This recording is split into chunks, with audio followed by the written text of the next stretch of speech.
오늘은 2강 보수주의 안내서로 읽는 가족을 한번 러셀 커크의 지적인 사람들을 위한 보수주의 안내서라고 하는 책인데요.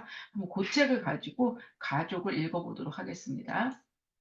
먼저 이제 시작하기 전에 본격적인 수업을 시작하기 전에 우리 보수의 정신, 가족을 수호하기 위하여서 보수주의자들이 하는 얘기가 되게 많은데 이제 제가 좀 이렇게 취합을 한 거죠. 좀 우리가 가족을 수호하려면 어떻게 보수주의의 정신을 좀 가지고 있어야 되나라는 그런 것들을 제가 골라봤는데 제일 첫 번째는 보수주의자는 불변의 도덕적 질서가 존재한다고 믿는다. 예, 이게 굉장히 중요한 우리 보수의 그 정신이고요.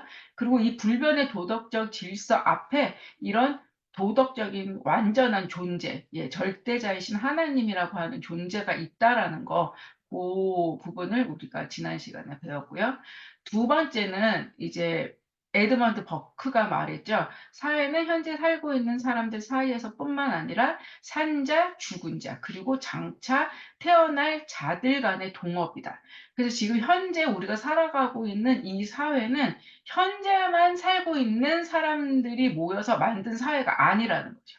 이 보수의 정신은 이제 오늘 배우겠지만 전통과 권위를 굉장히 중요시 여기기 때문에 이 보수주의자들의 생각 안에는 과거의 시간, 현재의 시간, 미래의 시간이 압축되어져서 저희들이 생각을 해야 됩니다. 그래서 그 에드먼드 버크가 말한 이 산자, 죽은 자, 그리고 장차 태어날 자들 간의 동업이라고 하는 것에 대해서 우리가 기억을 하고 있어야지 되고요.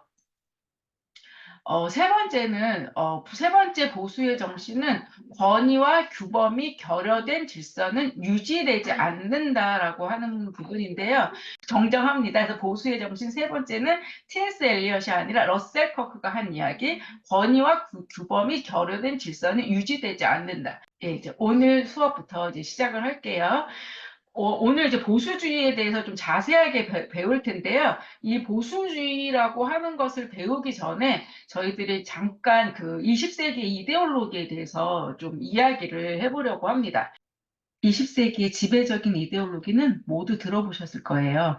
그 이데올로기는 자유주의, 보수주의, 사회주의인데요.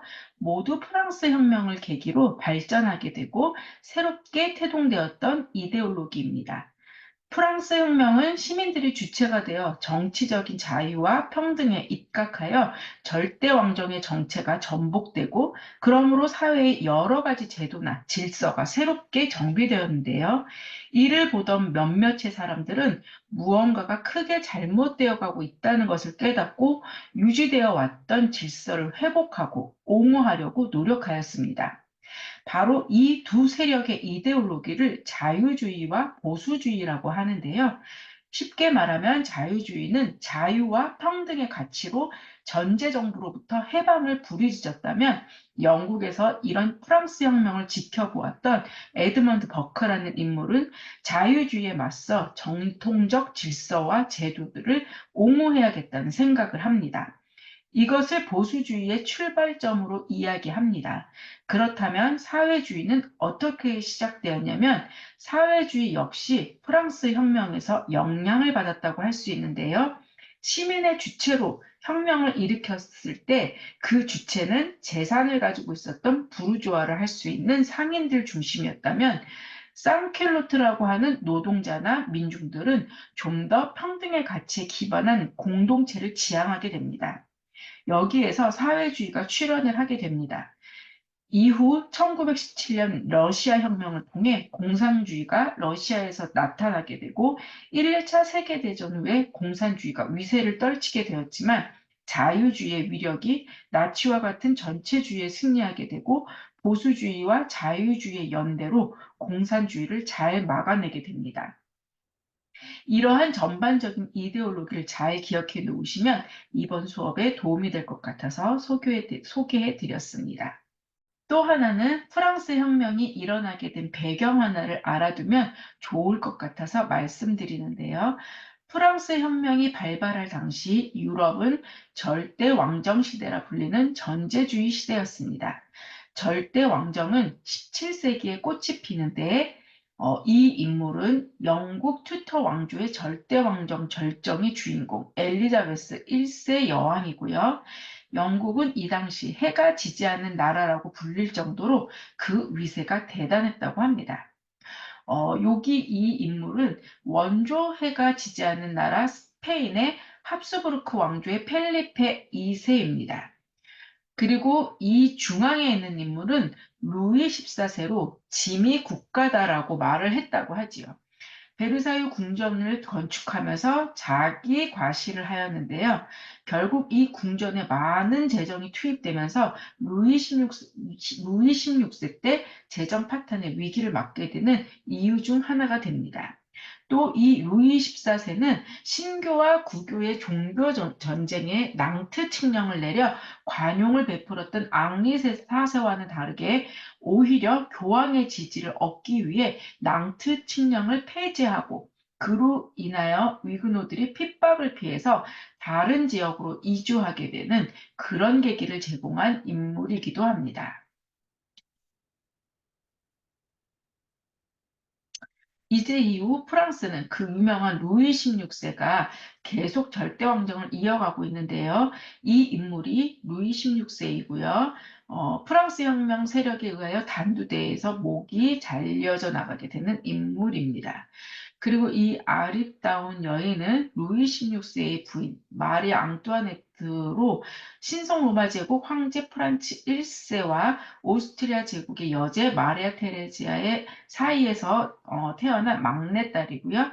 루이 16세와 정략 결혼을 하게 되었지만 이 왕비 마리 앙뚜아네트 역시 단두대에서 목을 잘리는 비극으로 인생을 마무리하게 됩니다.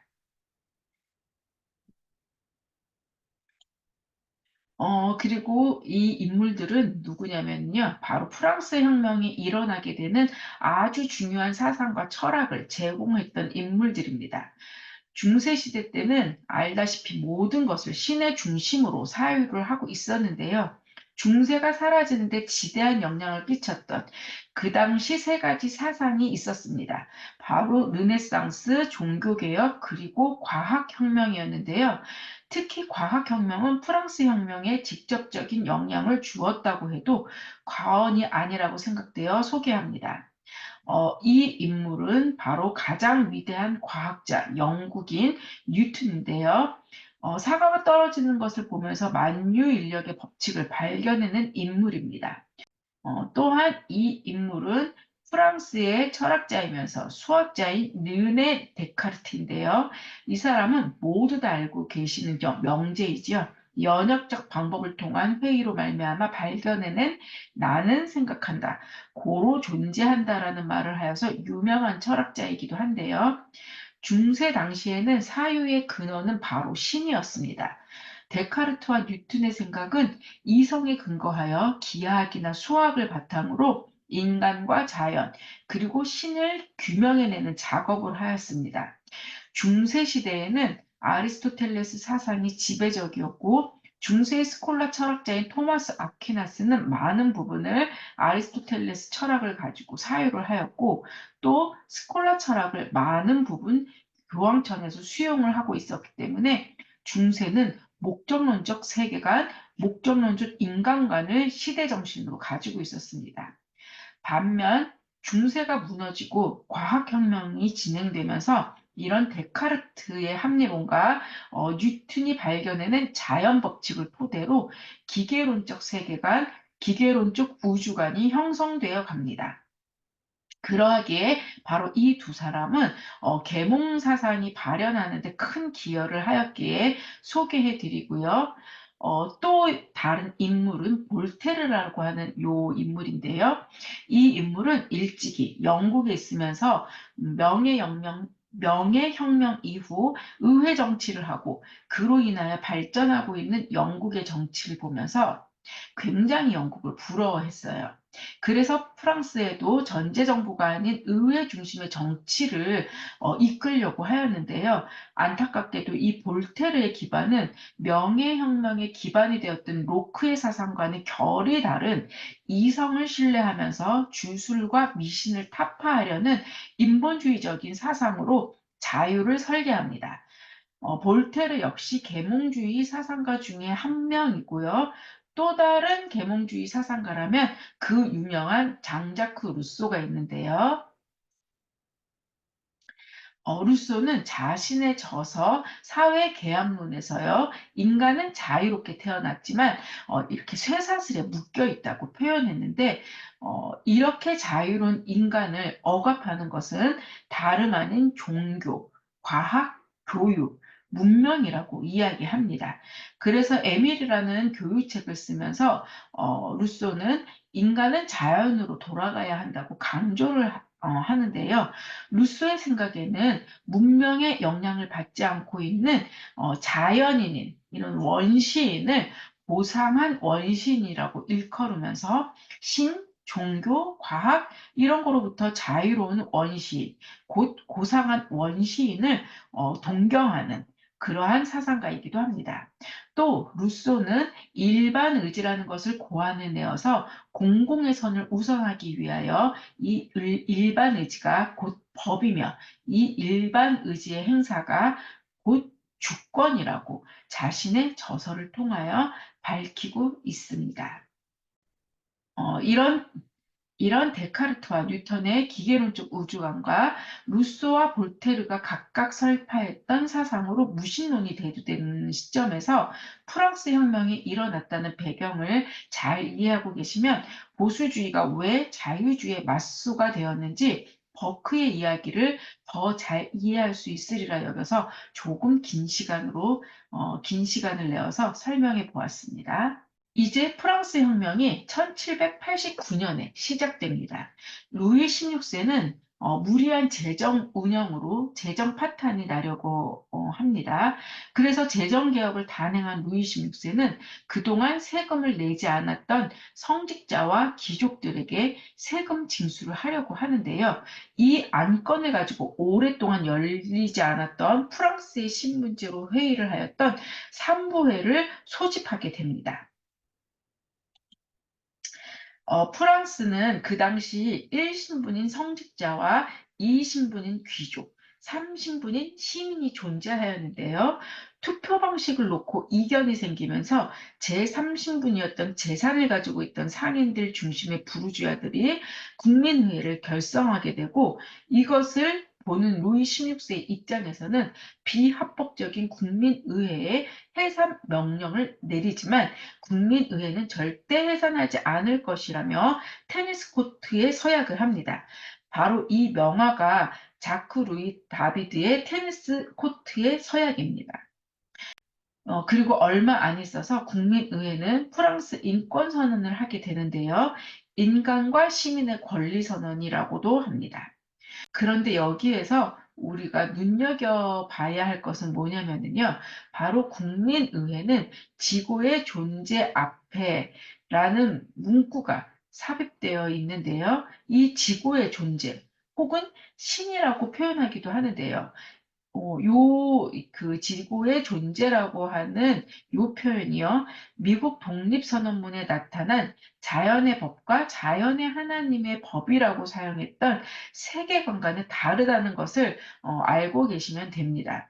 그래서 여기 1조를 보면은요. 인간은 권리에 있어서 자유롭고 평등하게 태어나 생존한다라고 하는 그 천부 인권은 기독교나 보수주의자들이 말하는 인권과는 큰 차이가 있고요.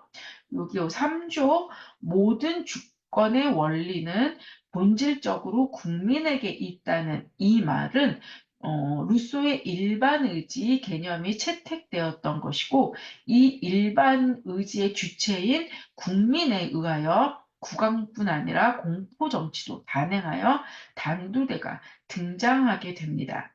또 사조 자유는 타인에게 해롭지 않은 모든 것을 행할 수 있음이라고 이야기하는데 바로 요 점이 보수주의의 자유 개념과 다르다는 것도 기억해 놓으시기 바랍니다. 이제 루이 16세가 드디어 단두대에서 목이 잘려나가게 됩니다. 여기 루이 16세의 목이고요. 그러므로 혁명이 완성이 되고 봉건제도는 사라지고 시민사회를 열어가게 됩니다. 그런데 명예혁명을 단행한 영국과 다른 점은 영국은 1688년 명예혁명 당시 왕을 죽이지 않고 전통을 살려 왕은 인정하지만 통치는 의회를 두고 의회 정치를 하게 되었다는 점입니다.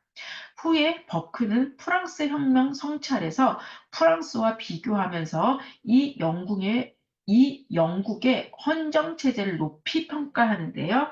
얼마 전에 영국에서 찰스 황태자가 왕으로 등극하면서 과거의 전통에 맞추어 찰스 3세로 즉위하는 것을 볼 수 있었는데요. 이것은 보수주의가 가치 있게 여기는 것이 무엇인지 아주 잘 나타났다고 생각합니다. 버크는 프랑스 혁명 진행 과정을 목격하면서 무서운 공포 정치와 그로 인한 무질서와 혼돈의 프랑스를 보면서 이런 정치적 혼란을 틈타 강력한 독재 권력이 출현하게 될 것이라고 하였는데요. 아니나 다를까 군부 세력이 혁명 세력인 정치 세력을 정리하면서 나폴레옹이 황제로 등극하게 됩니다. 재미있는 것은 왕의 목을 단두대에서 잘라낸 프랑스에서 다시 나폴레옹이 자기 스스로 왕관을 쓰며 황제가 되었다는 것입니다. 그래서요, 이 에드먼드 버크는요, 프랑스 혁명 성찰이라고 하는 책에 이렇게 써요. 지금껏 세계에서 일어난 사건들 중 프랑스 혁명은 가장 경악스러운 일이다. 이러한 일을 이제 책에다가 쓰게 됩니다. 에드먼드 버크는 그 영국 사람이고 아일랜드 사람인데요. 정치를 했던 그 사람입니다. 정치 철학자로 지금 이제 우리는 정치 철학자로도 그렇게 이야기를 하게 되는데요. 프랑스에서 교류를 했던 어떤 그 귀족이 자랑을 하면서 우리 프랑스에 이런 일이 있었는데 에드먼드 버크 선생님이 보시기에 어떠냐고 이제 그 물음을 이제 편지로 적어왔어요. 지금 같은 인터넷 세상이 아니니까 이제 편지를 보내온 거죠. 그랬더니 에드먼드 버크가 자기가 프랑스 혁명 그때 막 진행되고 있는 상황이었기 때문에 그러한 상황에 대해서 편지로 이제 답장을 쓴 것이 지금 현재 남아있는 프랑스 혁명 성찰이라고 하는 책이고 보수주의자들이라면 다 누구나 다 읽어야 된 책 중에 하나입니다. 예, 제가 프랑스 혁명 성찰에 나오는 한 구절을 읽어드릴게요. 나는 프랑스의 새 자유에 축하를 보내는 일을 그들의 자유가 통치와 어떻게 결합되었는지, 자유가 공적 권력 군대의 규율과 복종, 효율적이고 잘 배당된 조세 징수, 도덕과 종교, 재산의 안정성, 평화의 질서, 그리고 정치적, 사회적 관습들과 어떻게 결합되었는지 알게 될 때까지 미룰 것입니다. 예, 굉장히 보수주의적인 성격을, 예, 그러니까 어떻다라는 이야기를 하기 전에 딱 이러한 이야기를 프랑스 혁명 성찰에서 버크가 쓰고 있습니다. 그렇다면 우리가 이제 에드먼드 버크라고 하는 사람이 좀 생소할 것 같아가지고 제가 잠깐 소개를 할게요. 우노 시케키라고 하는 그 일본 사람의 책을 보면은 약간 버크를 이제 조금 분석을 해놨는데 이 버크라고 하는 인물이 어떤 인물이냐면은요. 그 아일랜드에 있는 그 아일랜드 사람이 좀 영국 의회에 들어가서 그 휘거당에서 정치를 했던 사람인데 미국 독립 문제에 있어서 미국의 그 영국의 식민지로 미국이 있었죠. 식민지 편에 서서 독립을 인정을 하는 아주 특이한 사람입니다.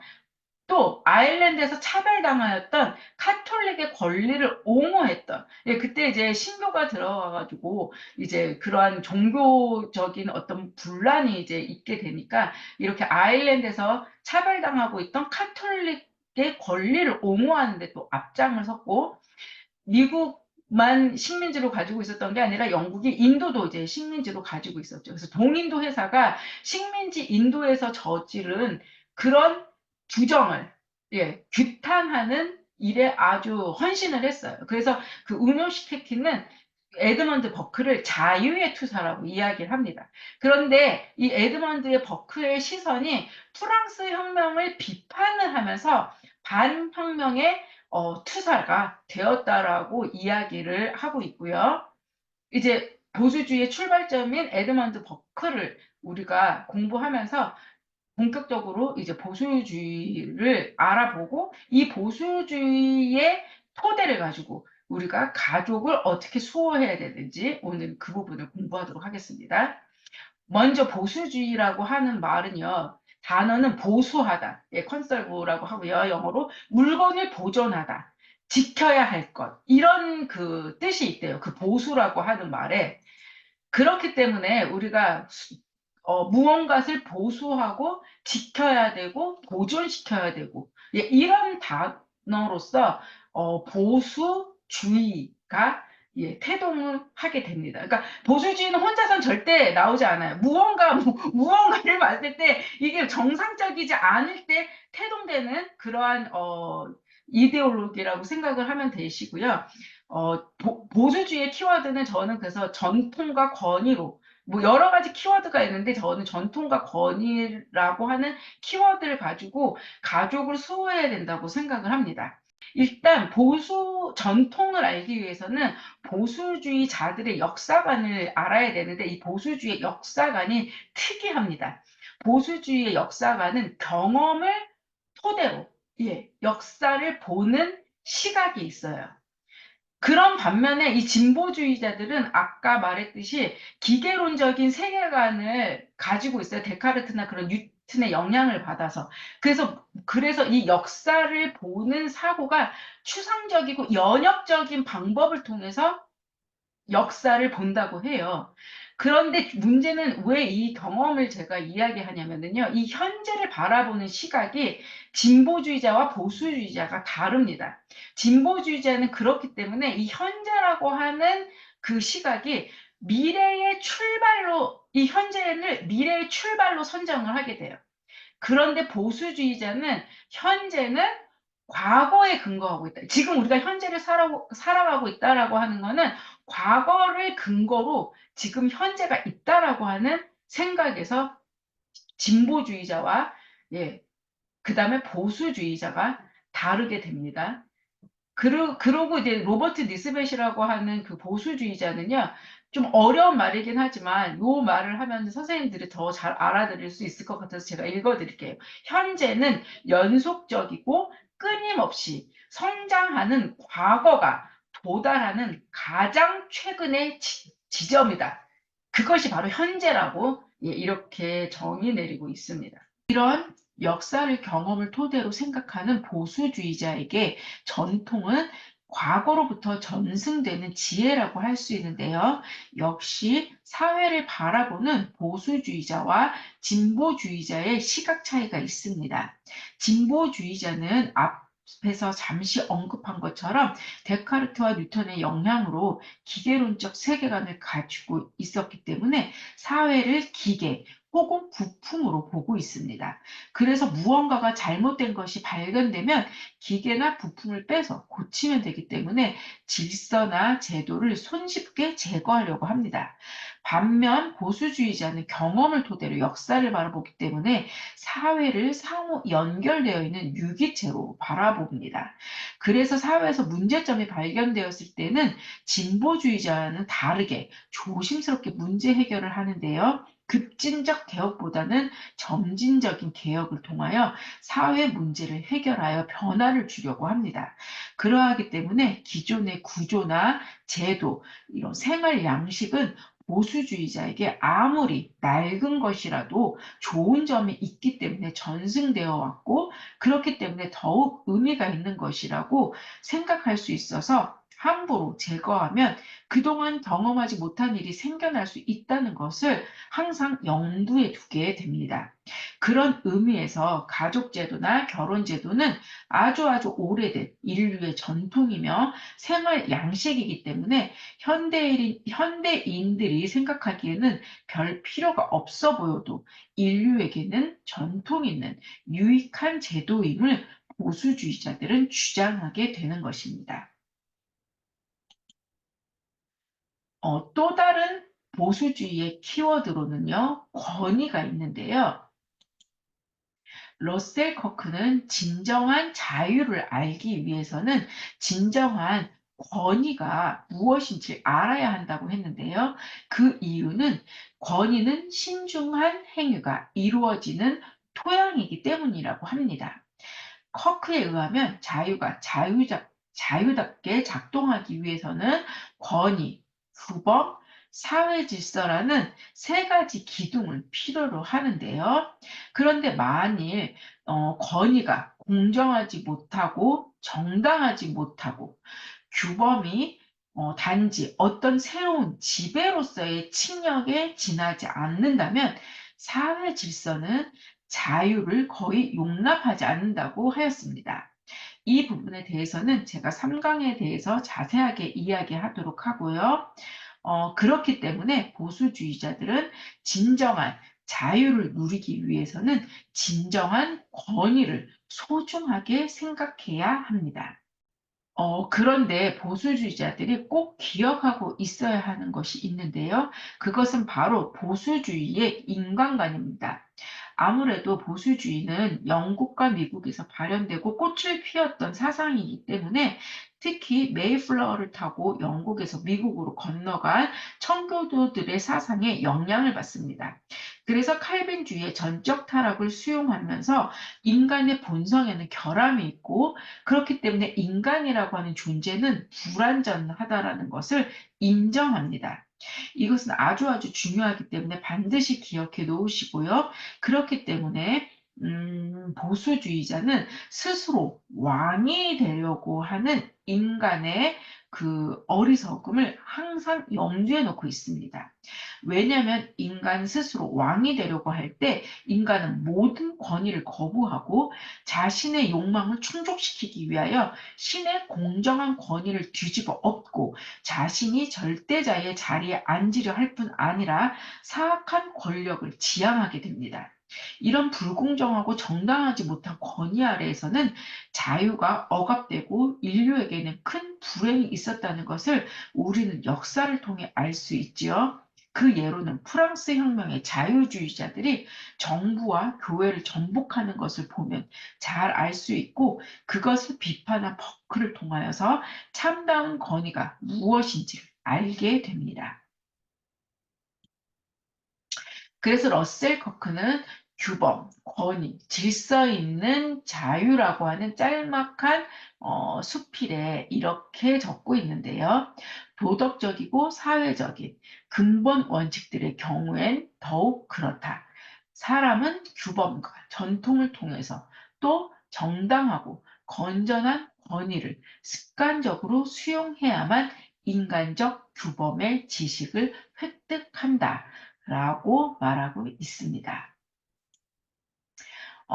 보수주의의 가치, 전통과 권위 말고도요, 규범, 보존, 절제, 균형이라고 하는 가치가 있고요.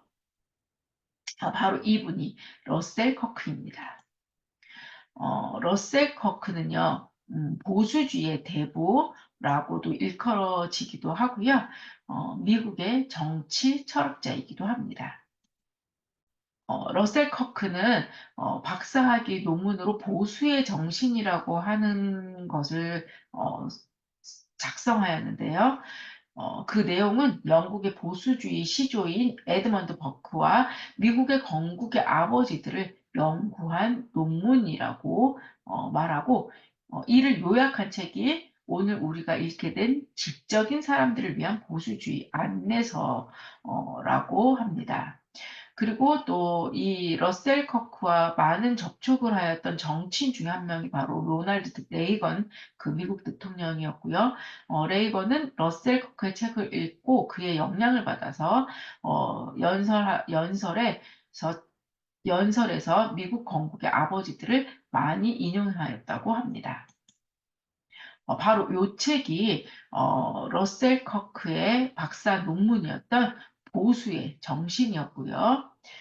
그런데 이제 이 책에서 소개하기에 러셀 커크는 보수는 이데올로기가 아니라 마음의 상태이며 인간과 사회를 바라보는 하나의 태도라고 이렇게 이야기하고 있습니다. 커크는 보수의 정신에서 버크의 논지를 4가지로 요약하고 있는데요.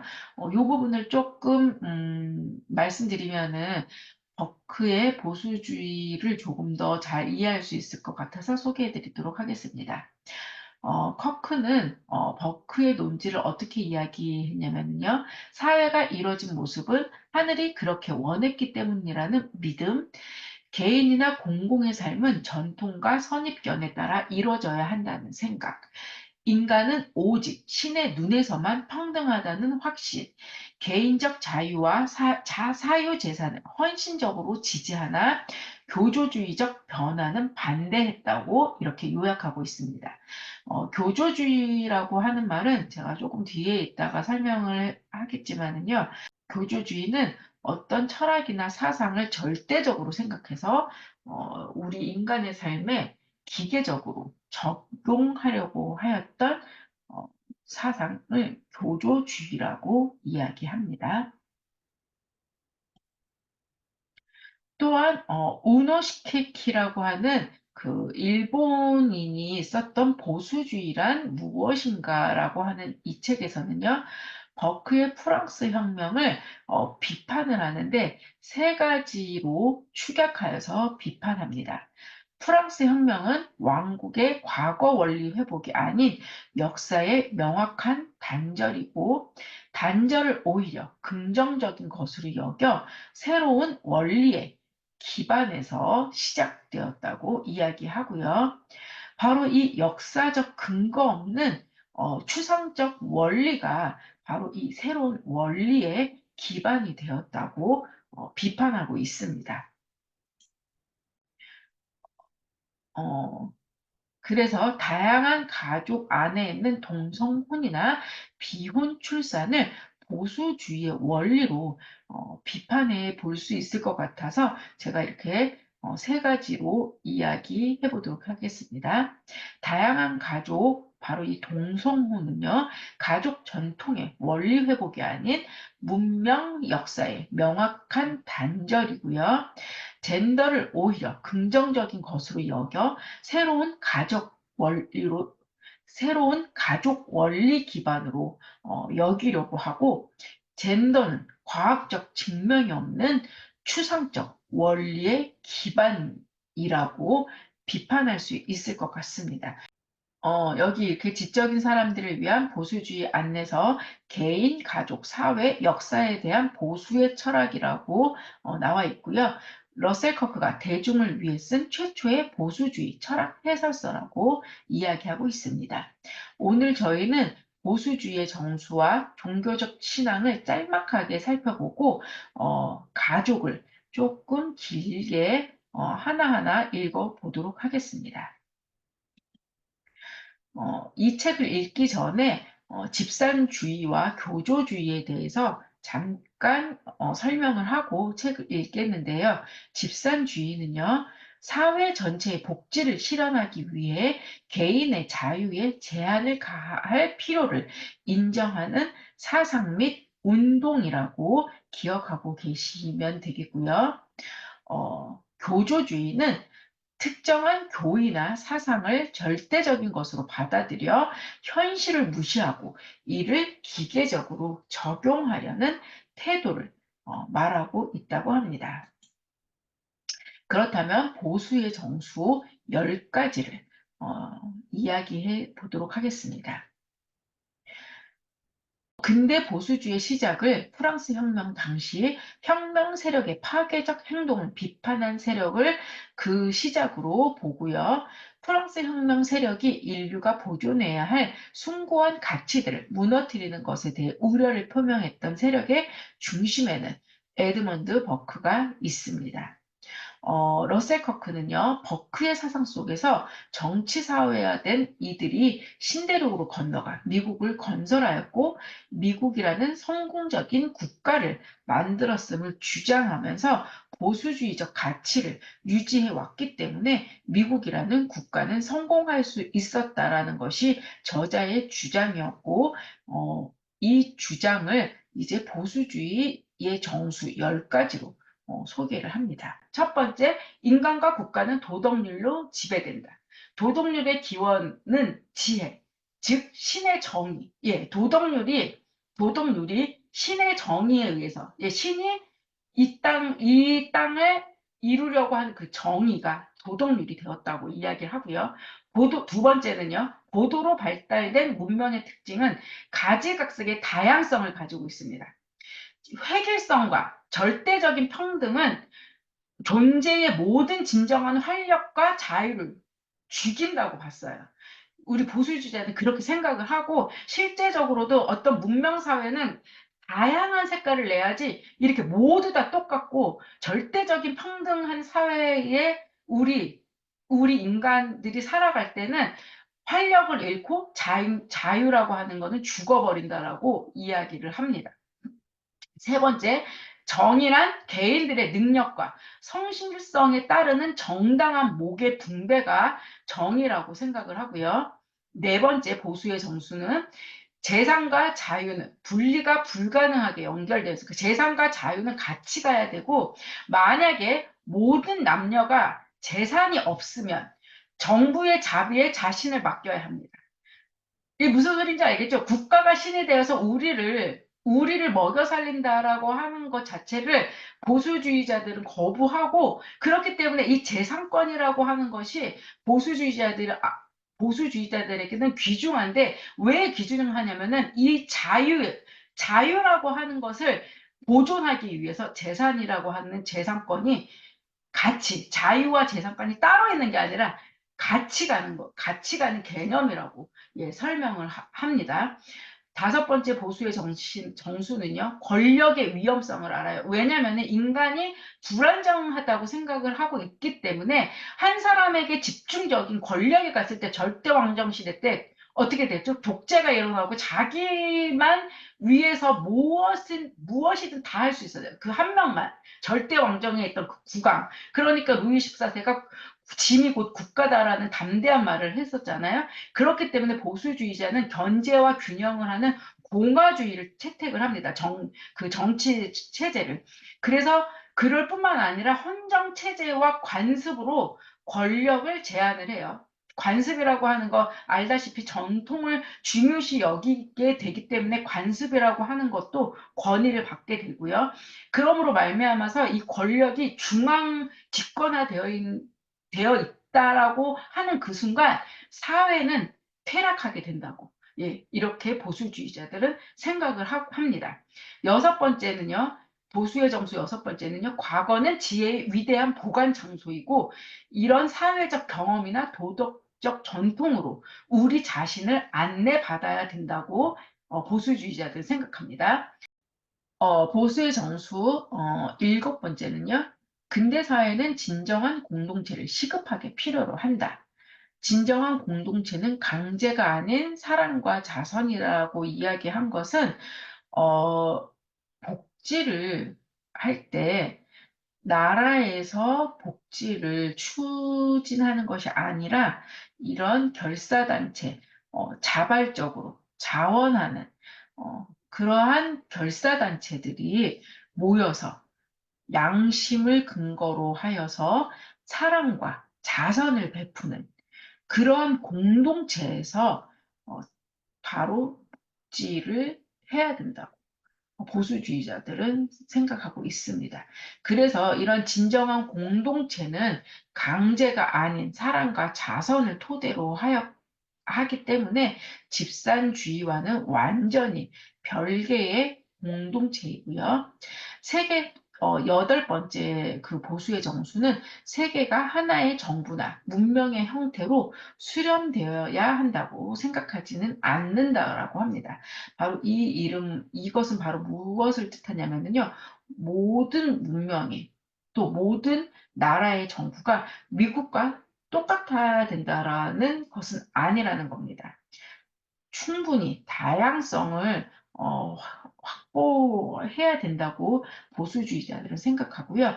이런 하나의 정부나 그런 하나의 문명을 가지고 있는 획일성을 보수주의자들은 회피합니다. 보수의 정수 9번째는요. 인간이 완벽해질 수 없음을 인정합니다. 정치제도 역시 인간이 불완전하기 때문에 완벽해질 수 없다고 생각하기 때문에 보수주의자들은 진보주의자들과 다르게 이상향을 만들어주겠다는 모든 계획을 불신하고요. 마지막 보수의 정수 10번째는요. 변화와 개혁이 동일하지 않다고 확신을 합니다. 그 이유는요. 천천히 이뤄지는 변화는 사회를 보존하는 수단으로 사용하고 있기 때문에 급진적인 개혁이 아닌 점진적인 개혁을 원하고 그렇기 때문에 이러한 급진적이지 않은 점진적으로 일어나는 개혁을 통하여서 사회를 보존하려고 하는 것이 바로 보수주의자들입니다. 두 번째 종교적 신앙은요. 퀸트 호그라고 하는 분이 보수주의란 무엇인가라고 하는 그 책자를 통해서 보수주의는 모든 변화에 반대하는 것이 아니라 곧 사라져 버릴 수 있는 일시적인 시대적 유행이나 사고방식에 저항하며 사회적 균형을 잡는 것이라고 하면서 보수주의는 점진적 변화와 전통을 중시하고 그에 기초한 유기적이고 인본적인 사회를 보호하려는 중도적 입장을 대변한다고 그렇게 역설을 하였다고 합니다. 그래서 퀸트 호그는요. 종교적 인간은 정치와 종교를 칸막이로 분리해 따로 나눌 수 없으며 진정한 보수주의자는 마음속 깊이 종교적 인간이라고 이야기하고 있습니다. 그래서 미국 그 독립선언문을 작성한 많은 정치인들은요, 정통 기독교가 아니라 할지라도 모두 기독교 사상을 가지고 있었던 종교인이었고요. 버크는 그래서 우리는 종교가 시민사회의 기초이며 모든 선함과 위안의 근원이라는 사실을 알고 내면적으로도 느낀다라고 프랑스 혁명 성찰에 기록하고 있습니다.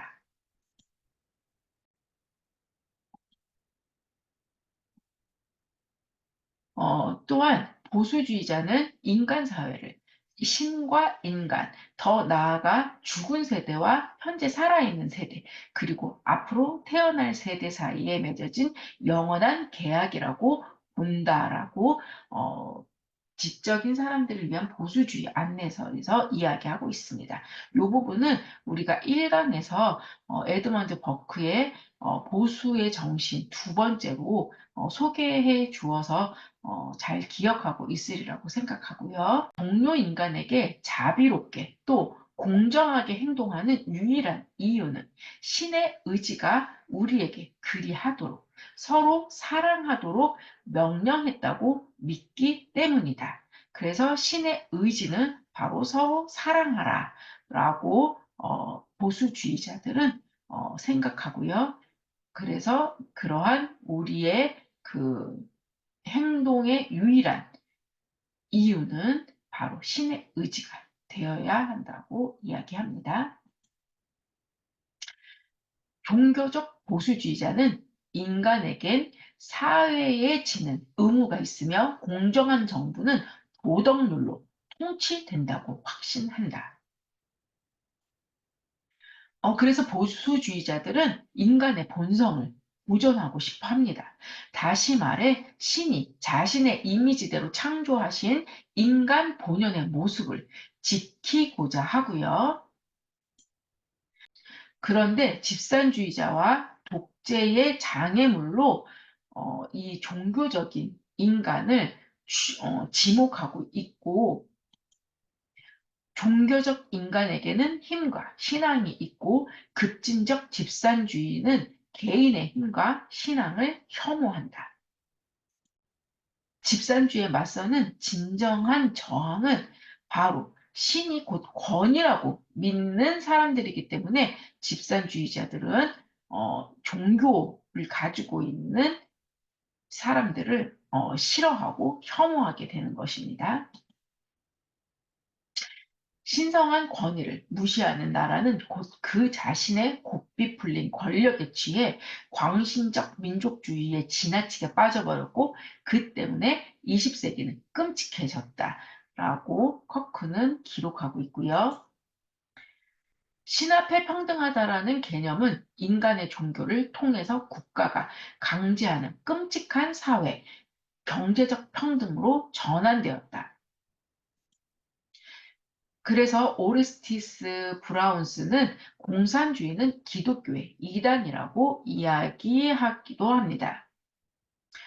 이 부분은 나중에 시간이 될 때 좀 더 자세하게 이야기하고 가족으로 넘어가도록 하겠습니다. 5장 가족. 지적인 사람들을 위한 보수주의 안내서 1장 보수의 정수를 읽으며 10가지의 보수의 정수에 대해서 알아봤고요. 2장 종교적 신앙을 읽으면서는 전체주의나 집산주의에 저항하는 신의 권위에 기반을 두고 있는 종교적 신앙에 대하여 알아보았습니다. 이제 5장 가족을 읽으려고 하는데요. 이번 장에서는 우리가 현대 사회 안에서 영향받아 인식하였던 가족을 바라보는 시각을 교정해야 할 뿐만 아니라 가족이라는 것이 왜 보수주의자들에게는 그토록 중요한지 깨닫는 시간이 되었으면 합니다. 그럼 5장 가족을 읽어보도록 하겠습니다. 에드먼드 버크는 공적 애정에 싹은 우리가 속한 작은 집단을 사랑하는 법을 배울 때 자라난다라고 이야기했는데요. 이 한 구절에서 개인과 가정, 그리고 공동체와 사회, 더 나아가서는 국가를 생각하는 보수주의자의 시선이 느껴집니다. 공적 영역이라는 것은 사적 영역과 구별되는 영역인데요. 보수주의자들에게는 공동체는 아주 중요합니다. 많은 여러 가지 공동체 중 가장 작은 공동체를 가족이라 할 수 있는데요. 가정에서 나 자신뿐 아니라 나 아닌 다른 누군가를 사랑하는 것을 배우는 것은 우리 인생에서 아주 중요할 뿐 아니라 사회와 국가를 위해서도 아주 중요합니다. 여기에서 우리가 앞에서 배웠던 유기체적으로 사회를 바라보는 보수주의의 시각을 참고하시면 좋을 것 같아요. 보수주의자에게 가족은 첫 번째 사회의 근본이자 핵심이기에 이 가족이 쇠락하게 되면 집산주의나 또 전체주의가 언제든 활동을 한다는 것을 기억하시고요. 두 번째, 도덕적 가르침을 배우고 습득하는 또 장소이면서 세 번째로는 일상적 교육까지 담당하는 곳이 가족일 뿐 아니라 마지막으로 자본주의 사회의 토대가 되는 가족은 경제적으로 중요합니다. 그래서 이 네 번째 만족스러운 경제적 삶의 주요 수단으로 남아야 한다고 보수주의자들은 생각합니다.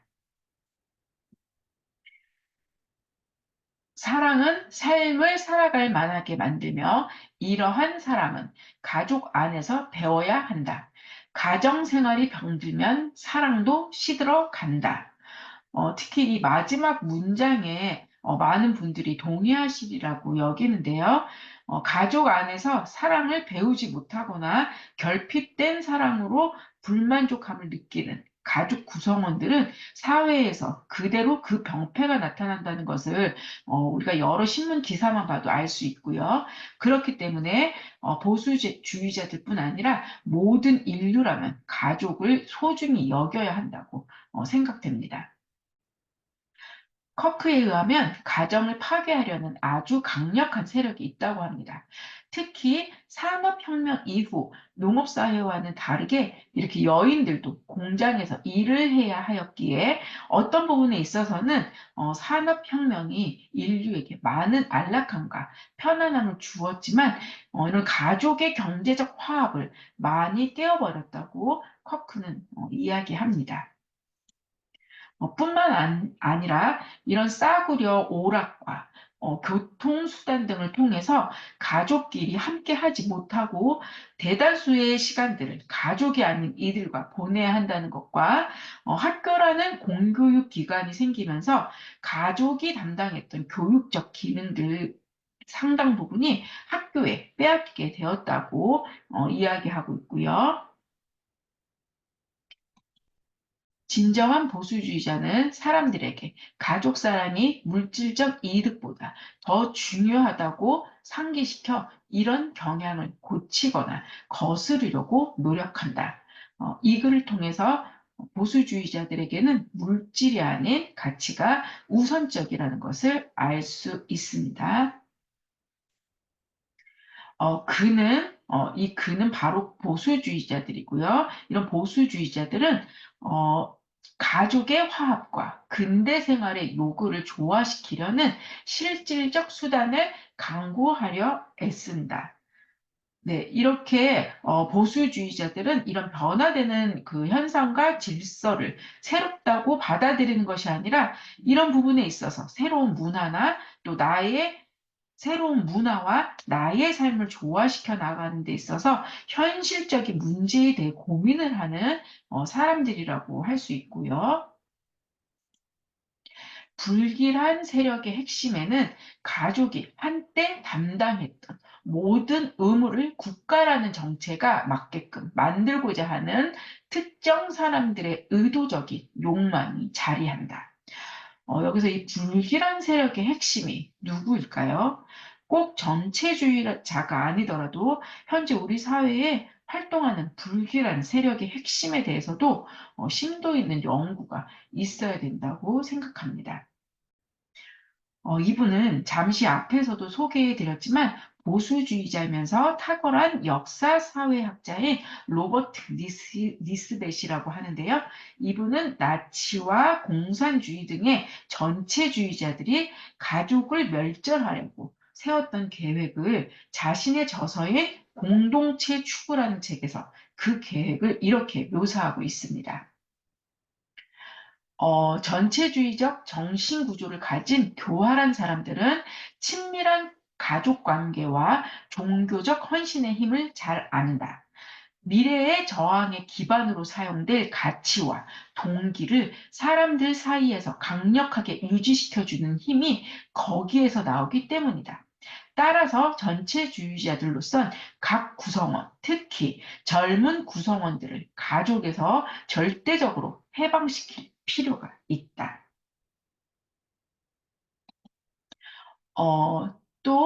이 공동체 추구에서는요, 가족과 종교가 바로 전체주의나 집산주의의 그 저항의 기반이 된다고 이야기하는데요. 사회를 구성하는 개인들이 정신과 영혼, 전통이 없는 군중으로 바뀔 때까지 가족과 모든 다른 형태의 집단들을 원자화하는 것이다. 자신의 구상을 실현하려는 전체주의자는 정신적, 문화적으로 텅 빈 사회를 반드시 필요로 한다.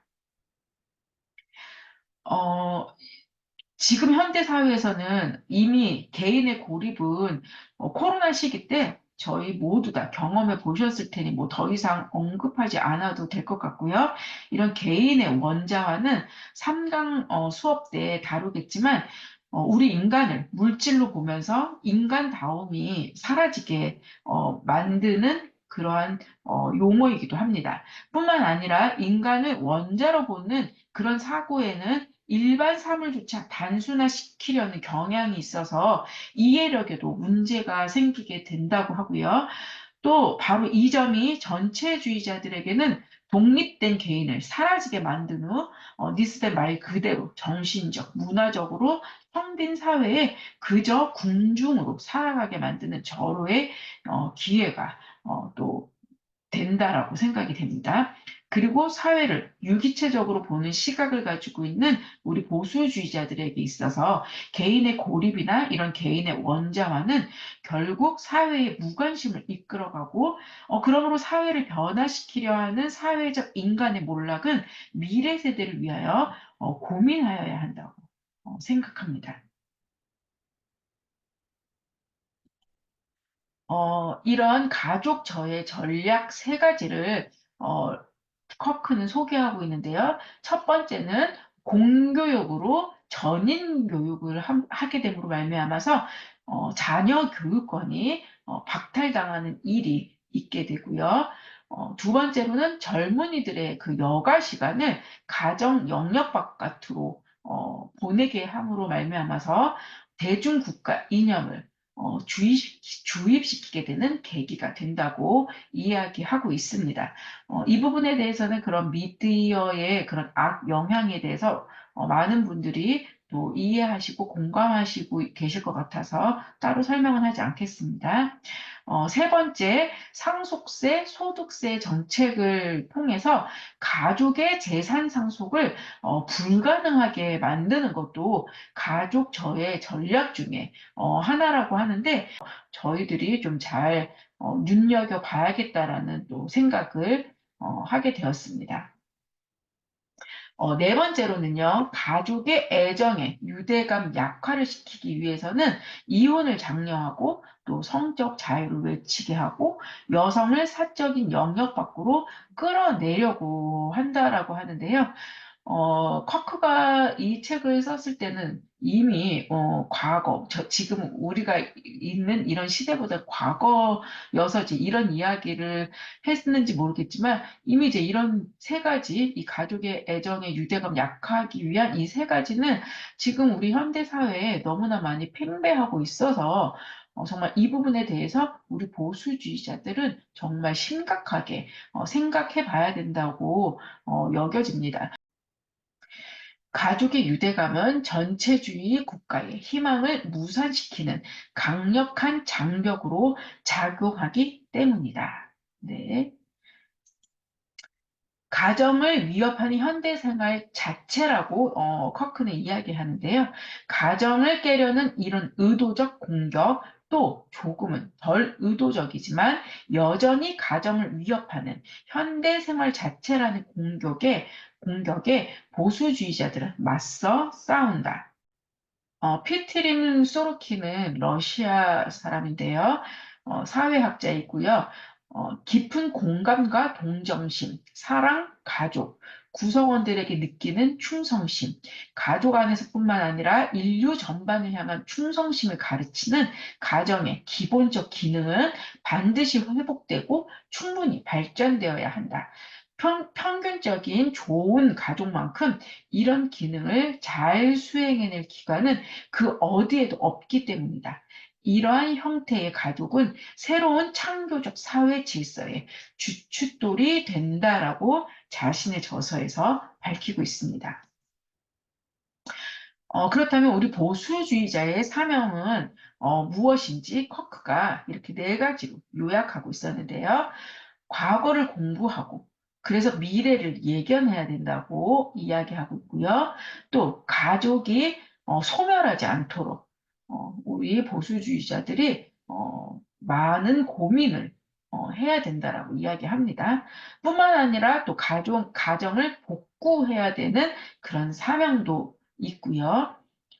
뿐만 아니라 미래 세대를 위하여서 현재보다는 더 낫고 새로운 사회의 질서를 창조하는데 우리 보수주의자들의 그러한 사명을 잘 알고 있어야겠다라는 생각에 소개해 드렸습니다. 그렇다면 보수주의자와 자유에 대해서 한번 우리가 생각해 보겠는데요. 커크는요, 보수주의자가 지지하는 자유가 있다고 합니다. 이렇게 세 가지로 정리해 놓았는데요. 정당하고 균형 잡힌 헌정 체제 하에서 발휘되는 정치적 자유, 도덕 법칙 하에서 작동되는 경제적 자유, 지적 책임감으로 균형 잡힌 지적 자유. 예, 우리 보수주의자들이라면은 이러한 세 가지 자유에 대해서 모두들 지지하고 동의하실 거라고 생각되고요. 그렇지만 보수주의자가 무정부적이고 악의적이라고 여기는 자유가 있다고 커크가 이야기합니다. 이 역시 세 가지로 이야기했는데요.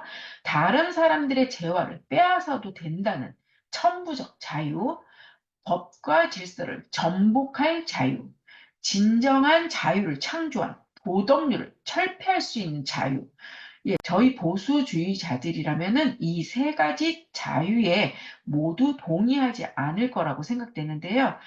이 지금 커크가 소개하고 있는 악의적이고 무정부적인 이 자유는 참 공교롭게도 프랑스 혁명에서 나타나고 있는 추상적인 원리를 기반으로 어, 혁명을 하였던 자유라고 말할 수 있겠습니다. 자유와 방종을 커크는 구별해야 된다고 이야기하면서요. 68 혁명의 그 영향을 받아서 미국에는 히피 문화가 많이 발달하게 되었는데요. 아까 악의적이고 무정부적인 자유 중에 하나였던 도덕적 철폐의 자유. 예, 그것을 부르짖었던 혁명이 바로 68 혁명인데요. 그래서 성적인 문란함을 그들은 오히려 자유라고 이야기합니다. 왜냐면은 이런 기독교적인 문화라든지 또 서구 문명에서 이어져 왔던 이런 전통에 의하면은 성이라고 하는 것은 어, 윤리 안에서 잘 다루어져야 할 그러한 부분이었는데, 그래서 젊은이들이나 또 이런 진보주의자들에게서는요, 항상 억압을 받는다라는 생각을 하게 되었고, 이런 68 혁명을 계기로, 어, 자유를 떠나 방종에 이르는 그러한 히피 문화가 또 태동하게 되는 일들이 있었습니다. 이 68 혁명에 대해서는 3강을 배울 때 좀 더 자세하게 설명을 하고요. 어, 여기도 마찬가지로 지금 우리의 자연적인 성인 여성과 남성 요 두 가지를 벗어나서 젠더라고 하는 개념을 가지고 와서 이런 간성도 만들고 또 트랜스젠더도 만들고 뿐만 아니라 그런 성적 지향에 있어서도 이성에만 있는 것이 아니고 이렇게 레즈비언 또 게이 이런 동성 혼 동성애 또 이런 양성애까지 예, 우리가 보면서 정말 자유와 방종의 그 차이가 무엇인지 한번 또 보수주의자들이라면은 심각하게 그 권위에 대해서도 이런 자유와 방종의 토대가 되는 그 권위에 대해서도 한번 좀 생각해 봐야 된다고 여겨집니다. 그래서 커크는 이야기해요. 진정한 자유의 부정에 대해서 이야기하는데요.